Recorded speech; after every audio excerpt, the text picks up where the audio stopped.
ఆయన నివాళులు అర్పించుకొని మన ఒక్కరు వచ్చారు, వాళ్ళ సందేశాన్ని విందాం. ముఖ్య అతిథి అయినటువంటి మన కళాశాల ప్రిన్సిపాల్ అయినటువంటి డాక్టర్ నాగస్వామి నాయక్ సార్ గారు, అదేవిధంగా ఈరోజు ముఖ్య అతిథి శివయ్య సార్ కేవీఆర్ కాలేజ్ నుంచి మన వేదిక మీదకి రావాల్సిందిగా కోరి ప్రార్థిస్తున్నాం. Shivayya sir welcome. అదేవిధంగా సీనియర్ ఫ్యాకల్టీ అయినటువంటి మన రామకృష్ణ సార్ గారిని వేదిక మీదుగా రావాల్సిందిగా కోరుతున్నాం. అదేవిధంగా సీనియర్ ఫ్యాకల్టీ అయినటువంటి మన విజయశేఖర్ సార్ని వేదిక మీదకి రావాల్సిందిగా కోరుతున్నాం. అదేవిధంగా మన మల్లికార్జున సార్, మన లెక్చరర్ అయినటువంటి ఓఏ లెక్చరర్ కామర్స్ సార్ వారిని వేదిక మీద రావాల్సిందిగా కోరుతున్నాం. అదేవిధంగా జిఎల్పీ మేడంని కూడా వేదిక మీద రావాల్సిందిగా కోరి ప్రార్థిస్తున్నాం. సో సభను ఉద్దేశించి మన ప్రిన్సిపల్ సార్ గారు మాట్లాడతారు. ఉలుగోజీ రావు కూడా వేదికపైకి ఆహ్వానిస్తున్నాం.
ఈరోజు అవసరంగా ఇంపార్టెన్స్ తెలుసు కదా, జ్యోతిరావు గారి బర్త్డే చేసుకుంటున్నాము.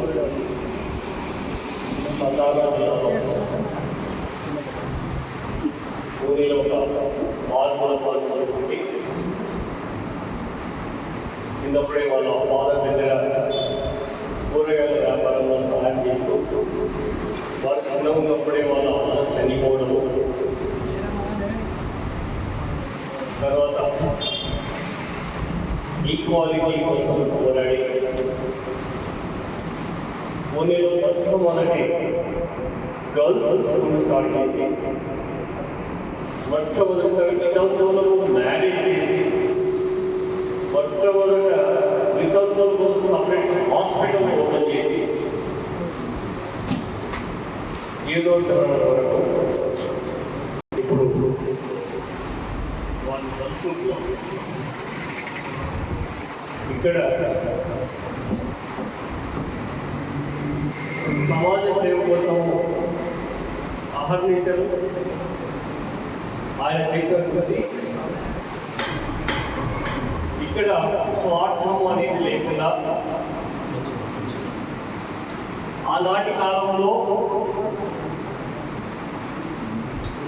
విభిన్నమైన జాతులు వాళ్ళ యొక్క ఆధిపత్యం వీటన్నిటినీ వెలిసి వాటిని సంఘటితంగా పోరాడితే, మన ఫ్రెండ్ ఒక అగ్రకున్న వాళ్ళు చెందేవాడు పెళ్ళికి వెళ్తే ఆ గ్రామస్తులు అప్పటికి ఆ ఊరు వాళ్ళు ఈ అబ్బాయి ఎలా వచ్చాడు ఇక్కడికి అని వేలు చూపించారు. అలాంటి టైంలో నిలబడి కృంగిపోకుండా వీరత్వంగా మరియు శివాజీ మహారాజ్ యొక్క సమాధిని ఆయన మొత్తం బయటికి తీసి ఒక మ్యూజియంను ఏర్పాటు చేయడంలో వీరి యొక్క కృషి అనన్యం. వారికి ఎవరో ఒక ఖడ్గము వచ్చేదో అని చెప్తారు, ఆ దేవత ఇచ్చింది అని చెప్తూ ఉంటారు. కానీ దాన్ని పరిశోధన చేస్తే అంతకుముందు 1800 సంవత్సరాల్లోనే అది ఒక సామ్రాజ్యం నుంచి వారికి వచ్చింది అని చెప్పడం జరుగుతుంది. ఇక్కడ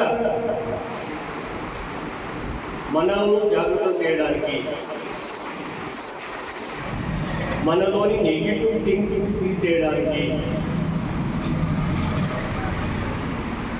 ఆయన చేసిన సేవ, ముఖ్యంగా లేడీస్కి అసలు చదివేలేదు, వంటింటి వచ్చి ఇప్పుడు మీరంతా కూర్చొని చదువుతున్నారంటే వారి చదవాలి, వారు మిసెస్ సాల్వ్ లైఫ్లో.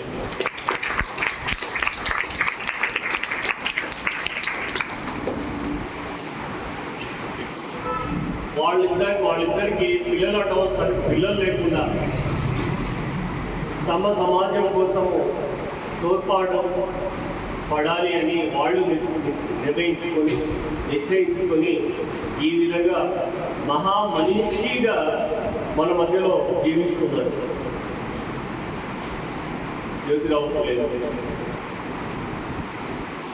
నేను పూణేలో doctor BR Ambedkar national award తీసుకోవడానికి అక్కడికి వెళ్తే జస్ట్ నాకు అవార్డు కలిసి దానికి 2 hours టైం ఉందంటే ఆటో తీసుకుని మొట్టమొదటిసారిగా ఫస్ట్ వారి ఇంటికి నేను దర్శించి వారిని నివసించే ప్రదేశం మొత్తం తిరిగి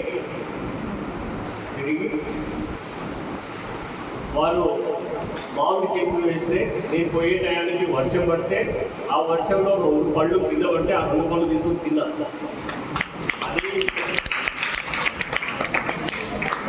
అది వారి పక్కన బంధువుల్లో మొత్తం హిందీనే వాళ్ళు మాట్లాడితే నేను హిందీ మాట్లాడుతున్నాను కాబట్టి ఆ కాన్వర్జేషన్లో వారు ఇక్కడ ఏం చేశారు, సాధ్యం వారికి ఉండేవారు అని ఇలా ఇంటిని ఒక మ్యూజియం చేశారు. ఇప్పటికీ కూడా ఆ ప్రదేశం అంతా మన ఓల్డ్ బస్ స్టాండ్లో ఎక్కడైతే మన సంస్థలు గడుపుతున్నామో అటనే ఉంది. ఇంకా వారి ఆలోచనలు ప్రపంచవ్యాప్తమైనవి, మనం అక్కడ ఉండడంకల్లా ఆ ఆలోచనలో మనం ఉండాలి. మీరు కూడా ఇదే విధంగా తయారు కావాలి. అసలు ఇవి పెట్టడంలో ఉద్దేశం కూడా ఇదే, నిస్వార్థంగా పనిచేయాలి, మనము 10 మందికి ఉపయోగపడాలి. ఉపయోగపడుతున్నప్పుడు సరే ఏదో వస్తూ ఉంటాయి, సరే వాటిని తట్టుకోవాల్సింది. ముఖ్యంగా అమ్మాయిలు మీరు కానీ సక్రమైన మార్గంలో లేకపోతే కదా జీవితం సుధా భిన్నమైపోతుంది. మీ చదువు కోసం, మీ ఆరోగ్యం కోసం, మీకోసం మొట్టమొదట ఆ నిర్ణయాన్ని 1800 సంవత్సరంలోనే ఆయన ఆలోచించి మీకోసంగా బడిని స్టార్ట్ చేసిన అదే బడిలో వాళ్ళ మిషన్స్ని కూడా చేపించి ఒక టీచర్గా తయారు చేసి సమాజ ఉద్ధరణ కోసం వాళ్ళు పాటుపడిన వ్యక్తులు వాళ్ళు. సావిత్రిబాయి పూలే, జ్యోతిరావు పూలే. సో ఇక్కడ మనం తెలుసుకోవాల్సింది, నిస్వార్థంగా ఎప్పుడైతే చేసుకుంటూ పోతామో మనం 10 మందికి సమాజానికి సేవ చేసినట్టే. మీరు సమాజానికి సేవ చేస్తున్నామో లేదో మీరు అనుకోనక్కర్లేదు. మీరు ఏదైతే నెగిటివ్ థింగ్స్ కాకుండా పాజిటివ్ థింగ్స్ కన్నా ఎక్కువ ఆలోచించకపోతే మీరు అట్లా చేసినట్టే. మీ తల్లిదండ్రులకు మీరు చాలా ఉపకారం చేసినట్టు. సో మళ్ళీ అకాడమిక్ ఇయర్ స్టార్ట్ అయింది కాబట్టి తర్వాత క్లాసెస్ ఇట్లా జరుగుతూనే ఉంటాయి, నేను ఉన్నత జరుగుతూనే ఉంటాయి. తర్వాత నిన్న సాయంకాలము ఒక 5 కంపెనీలు వాళ్ళు వచ్చి మీ జాబ్ లేదు, 5 కంపెనీలు వస్తున్నాయి నేను మాట్లాడిపోయారు. సార్ నాకంటే ముందు మా ఆర్జేడీ కానీ మా డిఓ కానీ మాట్లాడాలని చెప్పడం జరిగింది. సో సార్ గారు డేట్ ఇస్తే మనం క్యాంపస్ సెలెక్షన్ పెడతాం. ప్రతి రూపాయికి ఉద్యోగం వస్తుందని ఎప్పుడైతే స్టార్టింగ్లో చెప్పారో ఇప్పుడు కూడా వస్తూనే ఉంటాయి, ఖచ్చితంగా వస్తాయి కూడా. ముఖ్యంగా ఎలక్ట్రానిక్స్ అండ్ కంప్యూటర్ సైన్స్ వాళ్ళు అడుగుతున్నారు. 19,500 సిటీసీ, పిఎఫ్, ఈఎస్ ఇవన్నీ బెనిఫిట్స్ ఉన్నాయి. సో మీరు కాలేజ్కి రండి. వొకేషనల్ కాలేజ్ డిఫరెంట్ ఫ్రమ్ పరిచయం ఉంటుంది. ఇలాంటి వాళ్ళు కూడా చదువుకుంటే రేపు పొద్దున బిట్స్ రావచ్చు, మీరు కాంపిటేటివ్ ఎగ్జామ్ జరగాలి, అందులో మీరు పాల్గొనాలి, అందరూ సెటిల్ కావాలి. యూజీసీ పిల్లలు ఎవరు ఖాళీగా లేదు అని అనిపించుకోవాలనే ఉద్దేశంతో చేస్తున్న శ్రమ చూసి దానికి తోడు మన స్టాఫ్ కూడా ఎప్పటికప్పుడు గైడ్ చేస్తున్నారు. ఆ గైడ్ వల్ల మన కాలేజీని ఇంకా ముందుకు తీసుకోవడానికి ప్రయత్నం చేద్దాం. అది మీ వల్లనే సాధ్యమవుతుంది. Thank you madam. Vijayashekar sir మాట్లాడుతున్నాను.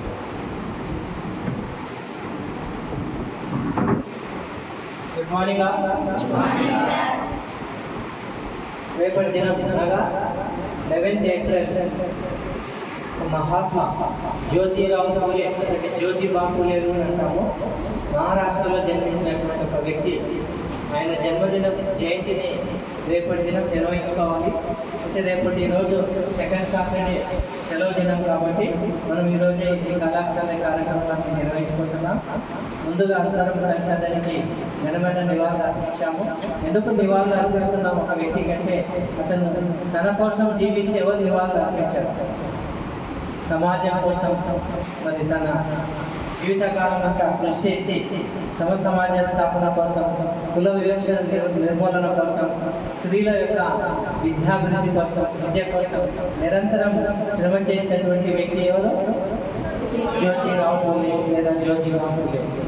అతనికి సహధర్మచారిగా తన భార్య కూడా తన బాటలో వచ్చి ఆమె కూడా తన వంతు మరి సమాజం కోసం, స్త్రీల మహిళల కోసం పోరాడినటువంటి మొట్టమొదటి మహిళా టీచర్ సావిత్రిబాయి పూలే. సో మరి అలాంటి గొప్ప దంపతులు వాళ్ళు ఈరోజు మనం వారికి నివాళులు అర్పిస్తూ స్మరించుకుంటున్నాం. అలా గొప్ప వ్యక్తులను తీసుకొచ్చి మహిళలు ఒంటింటి కుందేలుగా మీరంతా చదువుకోవడానికి అవకాశం ఉంటుందని ఇద్దరు కూడా భార్యాభర్తలు కృషి చేసి ఈరోజు అనేక మంది మహిళలు చదివి ఉన్నత స్థాయిలో నిలబడ్డారంటే వారి కృషి ప్రధానమైన గుర్తించుకోవాలి. అందులో భాగంగానే ఈరోజు జ్యోతిరావు పూలేకి మనం నివాళులు అర్పిస్తున్నాం. జీపీలో కానీ ఏఐలో కానీ మనం సెర్చ్ చేసినట్లయితే జ్యోతిబా పూలే ఆటోబయోగ్రఫీ లేదా Jyotiba Phule Jayanti in Telugu, in English type చేస్తే ఆ మ్యాటర్ అంతా వస్తుందమ్మా. చదువుకున్నట్లయితే చదివిన ప్రతి అంశం ఎప్పుడైనా మనం భవిష్యత్తులో ఒక కాంపిటేటివ్ ఎగ్జామ్ రాసినప్పుడు కానీ లేదంటే ఒక ఇంటర్వ్యూ అటెండ్ అయినప్పుడు కానీ ఖచ్చితంగా ఉపయోగపడుతుంది. ఇవన్నీ మా మిత్రుడు క్వాలిటీ దిట్ట మొన్ననే కానిస్టేబుల్గా సెలెక్ట్ అయినటువంటి అనేక మంది రాష్ట్ర వ్యాప్తంగా ఆంధ్రప్రదేశ్లో 29 జిల్లాల నుంచి సెలెక్ట్ అయిన వాళ్ళకు కర్నూలు ఎస్ఏపీ క్యాంపులో ట్రైనింగ్ ఇవ్వడం జరుగుతుంది. గవర్నమెంట్ ఆఫ్ ఆంధ్రప్రదేశ్ హోమ్ శాఖ పోలీస్ డిపార్ట్మెంట్. అక్కడ madam IPS madam collector Vikrant Patil భార్యనే శ్రీమతి అక్కడ మేడం దీపికా పాటిల్ అంటున్నారు. ఆమె సార్ని అదే పనిగా ప్రత్యేక వక్తగా పిలిచి వాళ్ళు కానిస్టేబుల్గా సెలెక్ట్ అయినారు.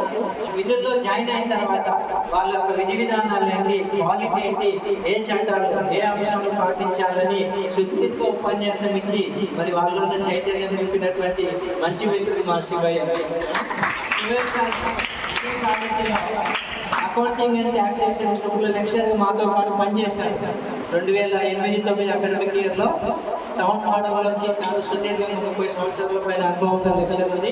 అక్కడి నుంచి బీ క్యాంప్ వొకేషనల్ కాలేజ్కి వచ్చారు. ఇక్కడి నుంచి ప్రస్తుతం sir KVR government junior college గర్ల్స్లో అకౌంటింగ్ అండ్ ట్యాక్సేషన్లో కామర్స్ అధ్యాపకులుగా ఉంటూ అతను వృత్తి కామర్స్ కానీ ప్రవృత్తి ఆయన కలిసి మేధస్సైన పాలిటిక్స్ ఉంది, సబ్జెక్ట్ రాజనీతి శాస్త్రం. సో ఒక వ్యక్తి అనేది తను చదివిన సబ్జెక్టుకే పరిమితం కాకుండా ఇతర అనేక అంశాలు అవకాశాలను క్రోడీకరించుకొని ఈరోజు కాంపిటేటివ్ ఎగ్జామ్స్లో టీచర్ ఉద్యోగాలకైతే ఏపీపీఎస్సీ స్టాఫ్ సెలక్షన్ అన్నిటికీ మరి సార్ రాష్ట్ర వ్యాప్తంగా క్లాసులకు కూడా వెళ్తున్నారు. అలాంటి గొప్ప వ్యక్తిని మరి సార్ ఈరోజు ముఖ్య అతిథిగా పిలిచారు. Thank you sir. Thank you sir. Mallikarjuna గారు. ఈరోజు జ్యోతిరావు పూలే జయంతి మరియు వర్ధంతి జరుపుకుంటూ ఈరోజు ఈ కార్యక్రమం ఏర్పాటు చేశారు. ఈ కార్యక్రమానికి మన కళాశాల అధ్యక్షుడు డాక్టర్ ఎస్ నాగసంనాయక్ గారు మరియు మనకి ముఖ్య అతిథిగా వచ్చినటువంటి శివయ్య సార్ గారు మరియు సీనియర్ అధ్యాపకులు Ramakrishna sir, Vijayashekar sir, Urdurao sir, Lakshmi madam అందరికీ అధ్యాపకులకి నమస్కారం. ముఖ్యంగా ఈరోజు మనము ఇటువంటి గొప్ప వ్యక్తిని మనము స్మరించుకుంటున్నామంటే మనం ఏ జన్మ చేసుకున్న పుణ్యం అనుకోవాలి. ఎందుకంటే అప్పటి కాలంలో అంటే 1827లో మన తాతల కాలంలోనే వారు మన దేశం కోసం మన కోసము మనం జీవించాలనే ఉద్దేశంతో కలలే మనకి ఈరోజు నెరవేర్చారు కాబట్టి మనం ఈరోజు ప్రశాంతంగా చదువుకోగలుగుతాం.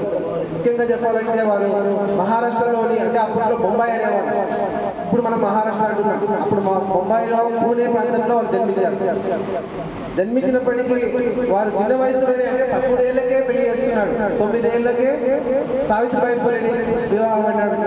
ఆ కాలంలో బాల్య వివాహం జరిగేది. మనం అంటే ఎర్లీ మ్యారేజ్ అంటాం కదా, మనకి ఆల్రెడీ జీఎంసీలో కూడా ఎర్లీ మ్యారేజ్ అంటే బాల్య వివాహాలు. అప్పటి కాలంలో బాల్య వివాహాలు చేస్తారు, చిన్న వయసులోనే పెళ్లి చేసుకునేవాళ్ళు. ఆ టైంలో అంటే 25 సంవత్సరాలకి తను ఒక పెళ్లికి పోయినప్పుడు అక్కడ తనకు జరిగిన అనుభవాన్ని గుర్తించుకొని అంటే ఇటువంటి చాలా మంది విద్యార్థులు చదువుకోకుండా అంటరానితనంగా ఉన్నారు కాబట్టి వాళ్ళందరిలో ఐక్యత అవ్వాలనే ఉద్దేశంలో మొట్టమొదటిగా 1848 సంవత్సరంలో ఒక స్కూల్ ఏర్పాటు చేశారు. ఆ స్కూల్లో ఇందాక సార్ చెప్పినట్టు ఆ స్కూల్లో మొట్టమొదటి ఉపాధ్యాయులు కూడా సావిత్రిబాయి పూలేగా తన భార్యని నియమించి అటు అంటే పిల్లలు వెనుకబడిన పిల్లలు, బాలికల్ని, అంటరాని వాళ్ళని, పిల్లలు అందరినీ అన్ని కులాల వారిని ఒకే ఏకదాటిగా చేసినటువంటి గొప్ప వ్యక్తి. మన అందరు చదువుకోవాలి, కులం మత భేదాలు లేకుండా, అంటరాని వాళ్ళు కాదు అందరూ సమానమే అని వెలిగించిన గొప్ప వ్యక్తి జ్యోతిరావు పూలే గారు. వారు ఈరోజు స్మరించుకుంటున్నా అంటే వారు జన్మించి ఇప్పటికి 135 సంవత్సరాలు అంటే మనము 135 సంవత్సరాలు అయినప్పటికీ మనం ఈరోజు స్మరించుకుంటున్నాం అంటే గొప్ప వ్యక్తి మనం స్మరించుకుంటాం. అంతేకాకుండా జ్యోతిరావు పూలే గారు వాళ్ళు తల్లిదండ్రులు ఆ పేరు పెట్టినప్పటికీ ఇప్పుడు మనము మహాత్మా జ్యోతిరావు పూలేగా మనం పిలుస్తున్నాం. అంటే అతను చేసిన గొప్ప కార్యక్రమాలు, అది చేసిన సంస్కరణలు వాటిని దృష్టిలో ఉంచుకొని అప్పట్లోనే మహాత్మాగా పిలుచుకున్నాం. మహాత్మా అంటే దేవుడికి ఆ మహాత్మా బిరుదుతో సంస్కరించి ఈ రోజు వాటిని మనం స్మరించుకుంటున్నాం. కాబట్టి మీరు కూడా బాలికలు కూడా వారు పెట్టిన శిక్ష అనుకోవాలి. ఎందుకంటే ఆ టైంలో వారు అటువంటి సంస్కరణలు లేకపోతే మనం ఈ రోజు ఈ విధంగా కూర్చొని చదువుకునే వాళ్ళం కాదు. ఈ రోజు మనము ఉమెన్ ఎంపవర్మెంట్ అనేది ఉండేది కాదు, మహిళా సాధికారతను సాధించలేము.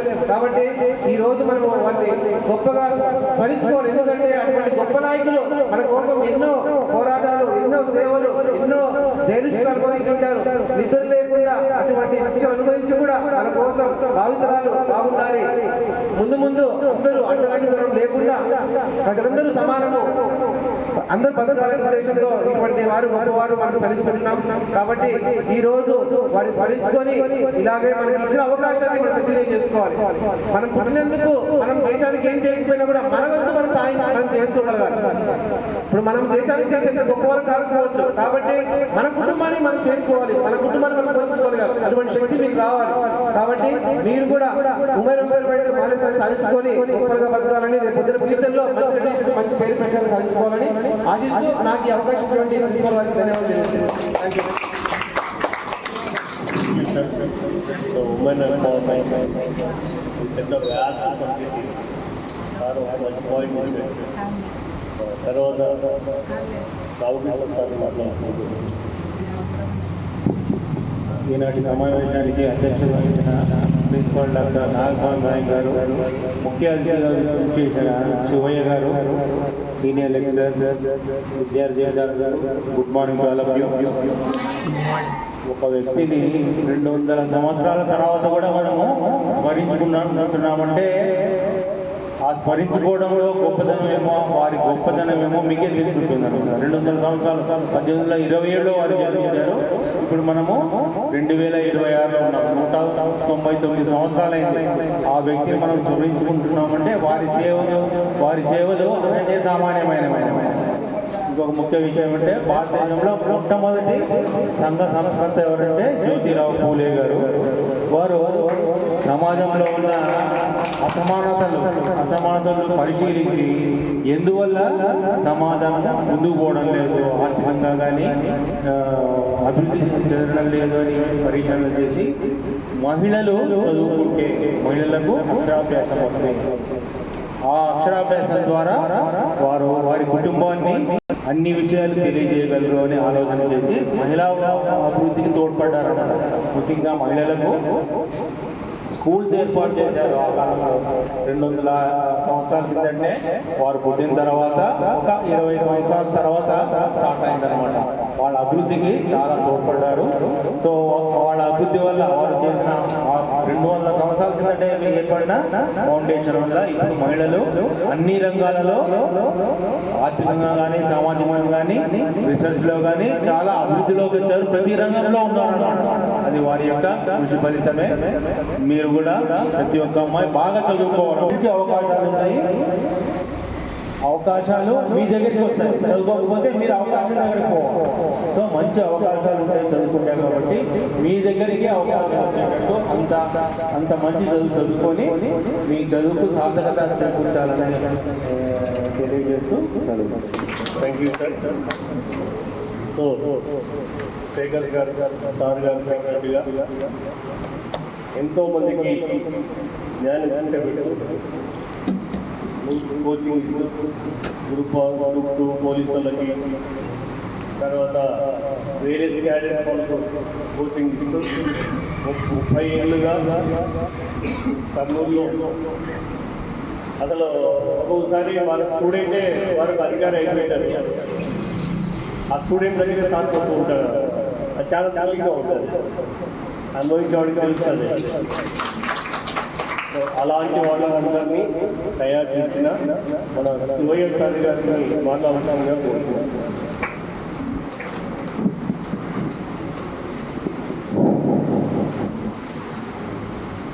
వేదికల అలంకరించినటువంటి కళాశాల principal doctor Nagaswamy Naik sir గారికి, అదేవిధంగా అధ్యాపకులు మల్లికార్జున సార్ గారికి, సహచర మిత్రులు మరియు అధ్యాపకులైనటువంటి రామకృష్ణ సార్ గారికి, విజయశేఖర్ సార్ గారికి నా నమస్సుమాంజలుడు. విద్యార్థులైన మీకు శుభాశీస్సులు. ఇంతవరకు ఈ సమావేశానికి నన్ను సార్ ఆహ్వానించినప్పుడు ఒకటే అనిపించింది నాకు. పూలే గారికి చెప్పే ముందు మామూలుగా అత్తగారింటికి వెళ్ళినటువంటి అమ్మాయిని పుట్టింటికి పిలుచుకొని పోయేటప్పుడు చాలా ఉత్సాహంగా ఎగిరి గంతులు వేస్తూ వస్తారు. అలా ఉండింది నాకు ఈరోజు ఉదయం. నేను పనిచేసినటువంటి కళాశాల, నా సహచర మిత్రులు అందరితో నాలో ఉన్నటువంటి భావాలను కానీ నాలో నాకు తెలిసినటువంటి అంశాలను కానీ మీతో పంచుకోవాలనేటువంటి ఒక ఉద్దేశంతో నేను ఇక్కడికి రావడం జరిగింది. నాకు చాలా ఆనందంగా ఉంది. మరొక విషయం, నేను మళ్ళీ ఈ కళాశాల గురించి చెప్పే క్రమం జ్యోతిరావు పూలే గారి గురించి చెప్పిన తర్వాత మనకు కొన్ని అంశాలు మీతో డిస్కస్ చేస్తే నేటి సమాజం తీరుతెన్నులు, నాటి సమాజం ఏ రకంగా ఉంది. జ్యోతిరావు పూలే ఒక రకంగా ఆయన జ్యోతిరావు పూలి, అందరూ జ్యోతిరావు పూలే అంటే నేను జ్యోతిరావు పులి టైగర్ అని నామకరణంలో చాలా సన్నివేశాలలో చాలా సమావేశాలు నేను మాట్లాడినప్పుడు పూలే అనే దానికన్నా పులి అంటే నాకు చాలా ఆనందం ఉంటుంది అనేటువంటి క్రమం తెలియజేయడం జరిగింది. అంటే 200 సంవత్సరాలు మిత్రుడు రామకృష్ణ సార్ చెప్పినారు. 199 సంవత్సరాల క్రితం మహారాష్ట్రలో జన్మించినటువంటి జ్యోతిరావు పూలే యొక్క జయంతిని నేడు భారతదేశం మొత్తం జరుపుకుంటున్నారు అంటే దానికి ప్రధాన కారణం నాటి సమాజంలో ఉన్నటువంటి అంశాలను లేవనెత్తి వాటిని రూపుమాపడానికి కృషి చేసిన మహనీయుడు ఆయన. అసలు ఈ సమాజం నేటి సమాజంలో విద్య అందరికీ లభ్యమవుతుంది. విద్య ద్వారా మనకు సంస్కారం వస్తుంది, స్థితికి చేరుకుంటున్నాం, విద్య నేర్చుకుంటున్నాం. కానీ కుల వ్యవస్థ పునాదుల మీద నిర్మితమైనటువంటి భారతదేశం నాడు అట్టడుగు వర్గాల వారికి విద్య లభ్యమయ్యేది కాదు. ఎప్పుడైతే వ్యక్తి యొక్క ఆత్మగౌరవం ఎప్పుడు పెరుగుతుంది, వ్యక్తి యొక్క ఆత్మగౌరవం ఎప్పుడు వస్తుంది అంటే మనల్ని మనం గుర్తించడం. మొదటగా మనల్ని మనం గుర్తించుకోవాలి. కుల వ్యవస్థ ఉండడానికి, అనగారిన వర్గాలకి విద్య లభించకపోవడానికి, సమాజంలో గౌరవం లభించకపోవడానికి ప్రధాన కారణం ఏంటి అంటే వారికి విద్య లేకపోవడం. కాబట్టి ఎప్పుడైతే జ్ఞానం ద్వారా ఉపాధి అవకాశాలు పెంచుకుంటారు, ఉపాధి అవకాశాలు పెరగడం వల్ల వాళ్ళ కుటుంబాన్ని వాళ్ళు దిద్దుకుంటారు, తద్వారా సమాజ పురోగతి కూడా వాళ్ళు ఒక ఆయుధాలుగా మారుతారనేటువంటి గొప్ప సదుద్దేశంతో ఆయన విద్యకు ఇంపార్టెన్స్ ఇవ్వడం జరిగింది. మీకు తెలుసు విద్య ఈరోజు నేను అమ్మాయిలతో కూర్చున్నా, నేను ఇప్పుడే సాగడానికి ఇంట్లో అంటే ఇంతకుముందు నేను ఇక్కడ పనిచేసేటప్పుడు యూనిఫామ్ అలా ఇదన్నీ ఉండిందేమో నాకు తెలుస్తుంది, సేమ్ యూనిఫామే. ఇక్కడ ఆయన ఆ రోజు మనకు విద్య ఈరోజు ఇక్కడ కూర్చున్నారు. విద్య రుణం అంటే విద్య యొక్క గొప్పతనాన్ని మీకు తెలుసు. 1800 ఆయన మాతరం వాళ్ళే పెద్ద ఇబ్బంది వల్లే మా నాన్న వాళ్ళు ఒత్తికి తొందరు అన్నారు. మీ తాత అంత వాళ్ళ తాతలు అంటే దాదాపు 200 సంవత్సరాలు 3వ తరం 4వ తరం కన్నా ముందు ఏ పరిస్థితి ఉంటుందో లెక్కేసుకోవచ్చు. చదువు లేదు, చదువుకోవడానికి నీకు ఇష్టం ఉన్నా చదవడానికి అర్హత లేదు. అర్హత లేని రోజుల్లో అవకాశాలు కల్పించినాడు. ఇప్పుడు మీ భాషలో చెప్పాలంటే మేము చదువుకునే రోజు లేదు. ఎవరన్నా ఒక అమ్మాయి స్కూల్కి రాలేదంటే దాని అర్థం ఏంటంటే అమ్మాయికి పెళ్ళేది. మా జనరేషన్ చెప్తున్నాడు 70, 84 ఆ మధ్యన ఎవరో ఈరోజు అమ్మాయి అంటే అమ్మాయికి పెళ్ళి కూతురు మీకు కానకపోతే ఇక్కడితో నేను ఇక్కడ నిక్కతో పోవాలి ఎందుకు చెప్తున్నంటే అమ్మాయికి అంత తక్కువ ఏజ్లో పెళ్ళి అయ్యేది మా తరంలో కూడా. మా క్లాస్మేట్లు అంటే అమ్మలు కాదు, అమ్మమ్మలుగా ఉన్నారు ఊళ్ళలో. మనవరాలు 8, 9 దాకా వచ్చినారు. ఇది పరిస్థితి. 1900 సంవత్సరములనే ఈ సిచ్యువేషన్ ఉంటే ఆ రోజు ఎంత సిచ్యువేషన్. కాబట్టి మొదటగా ఆయన బాల్య వివాహాలను నిరోధించినాడు.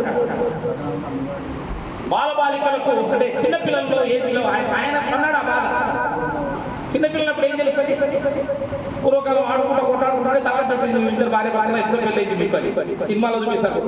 బ్లాక్ డాక్ లో 10 ఏళ్ళ క్రితం మీకు పెళ్ళైంది అటువంటి సిచ్యువేషన్. ఆ సిచ్యువేషన్ నుంచి వాళ్ళని తీసుకురావాలని చెప్పేసి బాల్య వివాహాలు రద్దు కొరకు తీవ్ర స్థాయిలో వితంతు వివాహాలను ప్రోత్సహించినాడు. చిన్నతనంలో పెళ్లి అయితే అనుకుని ఎప్పుడైనా ఏదైనా జరిగి వరుడుగాను మరణిస్తే వధువు ఇంకా పాపం జీవితాంతం ఆమె పుట్టింట్లోనే ఉన్నాడు. కాబట్టి వితంతు వివాహాలను కూడా అంటే వీరేశలింగం 1900 వితంతు వివాహాలను కూడా జరిపించినాడు. తద్వారా వారిలో ఆత్మస్థైర్యం పెంచినాడు. ఎందుకంటే తంతు వివాహాలు చేయడం, బాలికలను చదివించడం, బాలికల చదువు కొరకు సమాజ అసమానతను రూపుమాపడానికి సత్యశోధక సమాజాన్ని కూడా ప్రారంభించినాడు. తద్వారా ఎక్కడైనా సరే అమ్మాయిలు కానీ చిన్నపిల్లలు కానీ ఏదైనా వివాహాలు జరుగుతున్న సమాజంలో అడ్డంకులు ఏమన్నా వచ్చినా వాటిని అధిగమించి వారిని ఉన్నత స్థితికి తీసుకోవడానికి మీరు చదివించండి. చదువు ద్వారానే అమ్మాయికి ఉద్యోగం వస్తుంది, ఉద్యోగం వచ్చినప్పుడు ఆ ఇల్లంతా మార్చుకుంటుంది అనేటువంటి అలాంటి జిజ్ఞాసను ఆ రోజే పేర్కొన్న అందించినటువంటి మహనీయుడు జ్యోతిరావు. ఇప్పుడు అంటారు కదా, మీ మామూలు పెళ్లిలో పోతే మీ ఫ్రెండ్స్ కానీ మీరు ఆ స్టేజ్కి రాలేదంటో ఇంకో 5-6 సంవత్సరాల తర్వాత మీరు మీ పెళ్లిలో ఫ్రెండ్స్ పోతే ఏమంటారు, అరే made for each other, made for ఒకరిలో కాంబినేషన్ లో మిమ్మల్ని దేవుడు చూపించినాడు అన్నట్టు మాట్లాడతారు. కానీ real made for each other, సమాజం దృష్టిలో real made for each other ఎవరంటే జ్యోతిరావు. భార్యను నువ్వు కష్టపడు డబ్బులు నమ్ముకుందామని అడగలే, నువ్వు టీచర్గా మారు, ముందు నువ్వు టీచర్గా 10 మంది మహిళలు టీచర్లుగా బాలికలకు చదువు చెప్పు, తద్వారా వాళ్ళే ఉపాధి పొందుతారు, మన ఇద్దరం తరతరాలు ప్రజలకు గుర్తుంటామనే ఒక గొప్ప మెసేజ్ను ఇప్పుడులాగా చెప్పలే. నువ్వు ఉద్యోగం చేయి, నేను ఉద్యోగం చేస్తాను, మా అమ్మ నాయన చెల్లకూడదు, మీ అమ్మ నాయన అప్పుడప్పుడు తెచ్చుకోమని చెప్పు అని అట్లా చెప్పుకోలే, మాట్లాడుకోలే. వాళ్ళు మాట్లాడుకుని సమాజ హితం గురించి మాట్లాడారు. కాబట్టి నా దృష్టిలో real made for each other ఎవరంటే జ్యోతిరావు ఫులే, సావిత్రిబాయి. తొలి టీచర్, తొలి మహిళా టీచర్. మీకు డాక్టర్ బిఆర్ అంబేద్కర్ గురించి తెలుసు, 14వ తేదీ ఆయన జయంతి మంగళవారం. కానీ డాక్టర్ బిఆర్ అంబేద్కరే నా ఆది గురువు, నా తొలి గురువు ఎవరంటే జ్యోతిరావు ఫులే. గురు శిష్యులు ఇద్దరు ఒకే నిలవకపోవడం మనం చేసుకున్నటువంటి అదృష్టం. ఇద్దరు కుల వ్యవస్థ ద్వారా అవమానించబడ్డారు. కుల వ్యవస్థ మీరు అంత దూరం ఉందా? స్వాతంత్రం వచ్చిన తర్వాత 1952వ సంవత్సరంలో భారతదేశంలో తొలి దళిత ముఖ్యమంత్రి మన కర్నూలు పక్కనే ఊరు పెద్దపాడు గ్రామానికి చెందినటువంటి వ్యక్తి ఎవరు? దామోదరం సంజీవయ్య. ముఖ్యమంత్రిగా ఉన్నప్పుడే పెద్ద కుర్చీ ఆయన కేసినారని నెల్లూరు జిల్లాలో ఒక ఆయన ఆ కుర్చీని కాల్తదని మామూలు కుర్చీ పోయిన వెంటనే ఆయన రాజీనామా చేశారు ముఖ్యమంత్రి పదవి. అంటే అక్కడక్కడ జరిగినాయి. అంటే ముఖ్యమంత్రి స్థాయి వ్యక్తికే జరిగితే 1952లో నీకు నాకు ఏపీ సిచ్యువేషన్ మీద ఊహించి అలా కుల వ్యవస్థ ద్వారా ఇద్దరు ఇబ్బందులు అందులో వాటిని అధిగమించి ఇంకో 100 తరాలు కాదు, ఇంకో 200 తరాలైనా వాళ్ళిద్దరి పేర్లు గుర్తుపెట్టుకుంటున్నారు. గురు శిష్యులు ఇద్దరు గుర్తుపెట్టుకుంటున్నారంటే సమాజానికి, సమాజ అభివృద్ధికి, సమాజ బాగు కొరకు వాళ్ళ జీవితాలను త్యాగం చేసినటువంటి ఒక గొప్ప అంశాన్ని మనం చెప్పుకోవచ్చు. అంతెందుకు ఇప్పుడు మనకు విద్య గురించే చెప్పాలి అంటే ఈ స్టేజ్ మీద ఉన్న ఎవరు కోటీశ్వరులు, ఎవరు కోటీశ్వరులు. కానీ కోటీశ్వరులు నమస్కారం పెట్టి కోటీశ్వరుడు నమస్కారం పెడతారు. నేను చిన్న ఉదాహరణ చెప్తాను. నాగస్వామి నాయక్ సార్ గారికి అనేక అవార్డులు వచ్చినాయి. మీరు ప్రిన్సిపల్ చూస్తే నేను సార్తో గ్రూప్ ఉంది, మా గ్రూప్ లో సార్ ఉదయంపేట లోపల నాగస్వామి నాయక్ సార్ అని లోపల ఎప్పుడే ఓపెన్ చేసి చూస్తారు. నాలో ఇంత మాటే నాకు నేను చెప్పుకోవడం, మా మిత్రుడు బాగా మాట్లాడతాడు. ఎప్పుడు నేను కమిషనర్ చూసిన పల్లె, కానీ సార్ వల్ల పోయినసారి సావిత్రిబాయి పల్లె ప్రోగ్రామ్ రోజు సార్ ప్రోగ్రామ్ వల్ల ఇంటర్మీడియట్ బోర్డు కమిషనర్లో కూడా ఎవరితోనని కొద్దిగా ఆలోచన స్థాయి తీసుకొచ్చినాడంటే అది సారు. అదే టాపిక్ చెప్తున్నాను. సార్ పిలవాలనుకుంటే మన కర్నూలు నగరంలో 100 కోట్ల ఆస్తులున్న పైన ఉన్న వాళ్ళు 2000 మంది ఉన్నారు. 100 కోట్ల పైన వాళ్ళని ఎవరైనా సావిత్రిబాయి దానికి వాళ్ళు వస్తే నాకు ఎందుకు ఇచ్చినాడు మమ్మల్ని ఇక్కడ స్టేజ్ మీద నన్ను నా గురించి నన్ను ఎందుకు ఇచ్చినాడు? విద్య, ఎడ్యుకేషన్. నా వెనక ఏం లేదు, నా కార్ లేదు, సెక్యూరిటీ గన్మెన్ లేదు, ఎవరు కానీ రాగలిగినానంటే విద్య. అంటే నేను ఎందుకు చెప్తున్నంటే మేమే ఇంత ఒక రకమైనటువంటి అంటే 80లో కంప్యూటర్ లేనప్పుడు చదివి విద్య చదివిన మాకే కొంచెం గుర్తింపు చదువు ద్వారా వచ్చిందంటే నేటి సమాజంలో మీరు కానీ చదువుకోకపోతే మీ సమాజంలో గుర్తింపు కాదు కదా, సమాజంలో బతకడమే కష్టం. కాబట్టి మనం కష్టపడి చదవాలి. జ్యోతిరావు ఫులేకి మనం ఘనంగా నివాళులు అర్పిస్తున్నాం. అందరు దేశం మొత్తం అర్పిస్తున్నారు. కానీ ఘనమైన నివాళి ఎప్పుడంటే మహిళ చదివి ఒక 10 మందికి చదివేటువంటి శక్తి మీకు వచ్చిందంటే ఘనమైన ఈరోజు అట్టడుగు వర్గాలు లేదు, అట్టడుగు వర్గాలు ఉన్నాయి సమాజంలో. మనకు మనమే గౌరవించుకోవాలి. మనల్ని అవమానిస్తారు. ఎప్పుడు అవమానిస్తారు మనకి ఏమీ తెలియదు. మనకు ఏమి తెలియని స్థితిలో మనం ఏ విధంగా మనం సమాజం గురించి మనకు అవగాహన లేనప్పుడు అందరూ మనల్ని అవహేళనగానే మాట్లాడతారు. అదే మన సమాజంలో మనకు గుర్తింపు వస్తుందంటే మనం కష్టపడి చదివితే నిన్ను సమాజమే గుర్తిస్తుంది.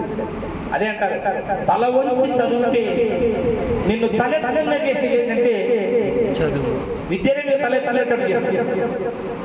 ఒక ప్రభుత్వ ఉద్యోగం వచ్చింది, ఒక ఉద్యోగం వచ్చింది. మా నాన్న నన్ను చదివించబట్టే మా ఇద్దరు పిల్లల్ని చదివించగలిగినాను. ఒక అబ్బాయి ఐఐటి అయిపోయి మొన్ననే ఢిల్లీలో జాయిన్ అయ్యాను. పెద్ద కొడుకు. నేను ఇలా ఇండియా కాలేజీలో గవర్నమెంట్ కాలేజీలో పనిచేసుకుంటూ పిల్లల్ని మాత్రం బాగా చదివించగలిగినాను. కారణం మా నాన్న నన్ను చదివించాను. పైన మా నాన్న కూడా ఈ రోజు చెప్తాను, ఎందుకంటే ఆయన స్మరించుకోవాలి. చదవకపోయింటే మేము కూడా ఎక్కునే వాళ్ళం, ఒక వ్యవసాయదారులు లేకుండా మా పిల్లలు కూడా కాస్త ట్రాక్టర్ నడిపించారు. అంతే. సమాజాన్ని నడిపేస్తున్నటువంటి స్థితి లభించింది కాదు. నేను అదే చెప్తున్నాను మై డియర్ స్టూడెంట్స్. నేను ఉద్యోగం వచ్చిన తర్వాత కూడా ఎప్పుడన్నా మా అమ్మకు 100 రూపాయలు ఇస్తే 100 రూపాయలు సరిపోయినా 50 రూపాయలు ఏమని అడిగారు. అర్థమైంది? చదువు లేదు, 50 రూపాయలు 100 రూపాయలు కూడా తినలేదని తెలియదు మా అమ్మకు. కానీ నలుగురిని గైబాంశం చేసింది కొడుకులు. అది విద్యకున్నటువంటి ప్రాధాన్యత. మనం జ్యోతిరావు వాళ్ళు ఎన్ని చేసినప్పటికీ మనం బాగా చదవాలా, మంచి ఉన్నత స్థితికి మనం చేరుకోవాలా అనేటువంటి తపన మనకు రావాలి. నిజంగా మీకు ఉన్నటువంటి లెక్చరర్స్ గురించి చెప్పాలి అంటే నాకు చేసేందుకు గట్టి పోటీ ఇద్దరు ఉండేవాళ్ళు. ఎన్ఎస్ఎస్ ఆఫీసర్లు ఇద్దరు ఉన్నప్పుడు